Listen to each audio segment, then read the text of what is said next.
नांदगावला सकल जैन समाजाच्या वतीने मुंबई येथील जैन मंदिर तोडल्याबद्दल तसेच काश्मीर येथे भारतीय पर्यटकांवर झालेल्या क्रूर हल्ल्याच्या निषेधार्थ मूक निषेध मोर्चा। नांदगाव येथील सकल जैन समाजाच्या वतीने मुंबई येथील जैन मंदिर तोडल्याबद्दल तसेच काश्मीर येथे भारतीय पर्यटकांवर झालेल्या क्रूर हल्ल्याच्या निषेधार्थ मूक निषेध मोर्चा काढून नांदगाव पोलीस स्टेशन येथे निवेदन देण्यात आले। या प्रसंगी मध्य प्रदेश येथे जैन साधूंवर झालेल्या भ्याड हल्ल्याचा पतंजली कंपनीच्या रामदेव बाबा यांनी भगवान महावीरांच्या वरती केलेल्या विधानाचा व काही राजकीय नेत्यांनी धर्मावर केलेल्या टीकेचा यावेळी जाहीर निषेध व्यक्त करून निवेदन देण्यात आलं।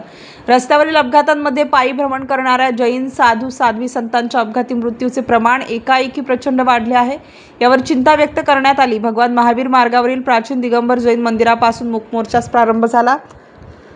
ओसवाल भुवन मार्गे महात्मा गांधी चौक, डॉक्टर आंबेडकर चौक मार्गाने मोर्चा पोलीस स्टेशन येथे आला। जैन बांधवांनी पांढरे वस्त्र परिधान करून काळ्या फिती लावलेल्या होत्या। पोलीस स्टेशनमध्ये मोर्चा आल्यानंतर ओसवाल भुवन प्रबंधक समितीचे अध्यक्ष दत्तराज छाजेड यांनी सकल जैन समाजाच्या वतीने दिलेल्या निवेदनाविषयी मनोगत व्यक्त केले।